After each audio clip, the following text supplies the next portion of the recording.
दहाड़ न्यूज जौनपुर, सच दिखाने की हिम्मत दहाड़ न्यूज पर। नमस्कार, मैं कपिल देव सिंह दहाड़ न्यूज जौनपुर में आपका स्वागत करता हूं। भाजपा प्रदेश अध्यक्ष भूपेंद्र चौधरी बोले, राहुल गांधी को पाकिस्तान से शुरू करनी चाहिए थी भारत जोड़ो यात्रा। आपसे बता दूं कि पहली बार भाजपा प्रदेश अध्यक्ष भूपेंद्र चौधरी का जिला जौनपुर में आगमन हुआ। उनका कार्यकर्ताओं ने भव्य स्वागत किया। इस दौरान उन्होंने राहुल गांधी की भारत जोड़ो यात्रा पर तंज कसते हुए कहा कि उन्हें अपनी यह यात्रा पाकिस्तान से शुरू करनी चाहिए थी। उन्होंने राहुल गांधी द्वारा वीर सावरकर पर लगाए गए आरोप पर कहा कि सावरकर स्वतंत्रता संग्राम सेनानी थे और देश के लिए उन्होंने अपना सर्वस्व लुटा दिया था। उन्होंने देश के लिए बड़ा बलिदान दिया था। आज उस पर कांग्रेस नेता परपंच कर रहे हैं। जिला कार्यालय सिहीपुर में पहुंचे यूपी प्रदेश अध्यक्ष भूपेंद्र चौधरी ने कहा कि राहुल गांधी को भारत जोड़ो यात्रा की शुरुआत पाकिस्तान के कराची, लाहौर, इस्लामाबाद, मुल्तान से करनी चाहिए, क्योंकि उनके दादा के समय से ही देश का बंटवारा हुआ था। अगर जोड़ना है तो इन क्षेत्रों को भी देश में जोड़ें। शिवपाल यादव और सपा के बीच बढ़ रही नजदीकियों को लेकर उन्होंने कहा कि सपा से कई बार मंत्री और विधायक रह चुके हैं। मौजूदा समय में वह सपा विधायक हैं। वह कभी भाजपा के संपर्क में थे ही नहीं। खतौली उपचुनाव को लेकर उन्होंने कहा कि बीजेपी यहां भारी वोटों से जीत दर्ज करेगी। इसके साथ ही उन्होंने पीएम मोदी और सीएम योगी के कार्यकाल की जमकर तारीफ की। उन्होंने कहा कि उपचुनाव में बीजेपी तीनों सीटों पर जीत दर्ज करेगी। आइए सुनते हैं भाजपा के प्रदेश अध्यक्ष भूपेंद्र चौधरी से। राहुल जी को अब कोई संज्ञान लेता नहीं। राहुल जी की और कांग्रेस की भूमिका देश से, प्रदेश से लगभग समाप्ति की ओर अग्रसर है और इस तरह के बयान देकर और देशभक्त लोगों के लिए, जिन्होंने देश के लिए सर्वोच्च बलिदान किया, लंबे समय तक वो लोग, उन्होंने काल कोठरी में रहकर देश की आज़ादी के लिए संघर्ष किया। इस तरह के स्वतंत्रता संग्राम सेनानियों के इतिहास को भूलने के लिए कांग्रेस के नेता इस तरह का प्रपंच करते हैं। अब जनता समझ चुकी है राहुल गांधी जी की प्रदेश देश की राजनीति में बड़ी भूमिका नहीं रह गई।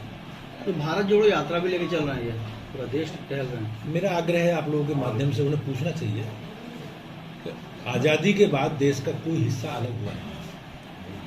जब देश का बंटवारा हुआ उस समय जवाहरलाल नेहरू देश के प्रधानमंत्री, तो उनके दादाजी के समय ही देश का बंटवारा। तो मैं ये नहीं समझ पाता, या मैं कौन कांग्रेस के नेताओं से पूछना चाहता हूँ कि देश का जो हिस्सा कटा है वो उन्हीं के समय शुरू हुआ, तो उन्हें यात्रा कराची से करनी चाहिए, उन्हें यात्रा इस्लामाबाद से करनी चाहिए, उन्हें मुल्तान से करनी चाहिए, उन्हें लाहौर से करनी चाहिए। तो जो हिस्सा देश का अलग हुआ है उसे तो जोड़ने की बात वो कर रहे हैं, तो उन्हें वो यात्रा वहाँ से करनी चाहिए। तो पाकिस्तान कहाँ से आ गया? बंटवारा तो पाकिस्तान का होना जी। देश को जोड़ने की बात तो पाकिस्तान को जोड़ते तो देश का एकीकरण पूरा होगा। अध्यक्ष जी, सवाल ये है, पूरी उपचुनाव चल रहा है या उनके उस पे रघुराज शाह के जो समाजवादी पार्टी के वरिष्ठ नेता हैं शिवपाल यादव जी, और उनकी पार्टी की यात्रा में, राजनीतिक यात्रा में बड़ा योगदान है। वो अनेकों बार विधायक रहे हैं, मंत्री रहे हैं और समाजवादी पार्टी के वर्तमान में विधायक। उनके पारिवारिक संकट, सब मतभेद उन विषयों पर रहे होंगे अखिलेश यादव जी से। वो भारतीय जनता पार्टी के कभी संपर्क में नहीं थे, ना संपर्क में हैं।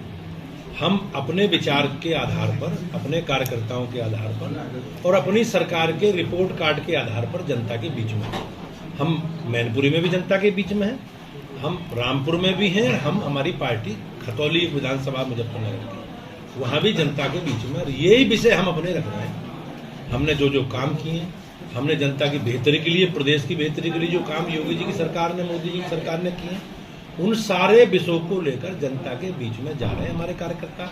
हमारे कार्यकर्ताओं की सक्रियता, संपर्क, मेहनत जनता से प्रत्यक्ष बना हुआ। ये लोग सीजनल लोग हैं जी।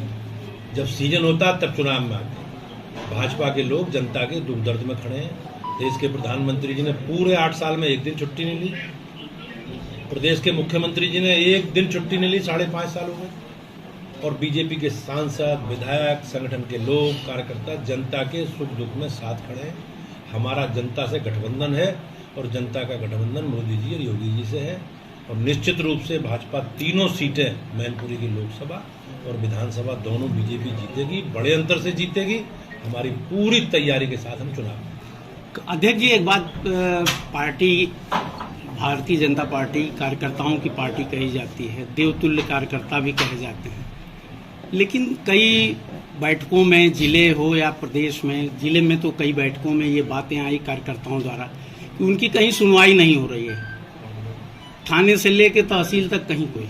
जी, भारतीय जनता पार्टी एक विचारधारा से जुड़े राजनीतिक क्षेत्र में काम करने वाले लोगों का समूह, और हम अपने कार्यकर्ताओं को एक विचार के आधार पर, हमने इस देश में, इस प्रदेश में शासन व्यवस्था हमारे विचार के आधार पर स्थापित हो, इसके लिए हमारे लोगों ने लंबे समय से संघर्ष किया। 5वीं 6ठी पीढ़ी है हमारी, और मेरे लिए सौभाग्य की बात है, मेरे सब लोगों के सौभाग्य की बात है कि हमारे जो एजेंडे से जुड़े विषय हैं सरकारें 100% पूरा करें।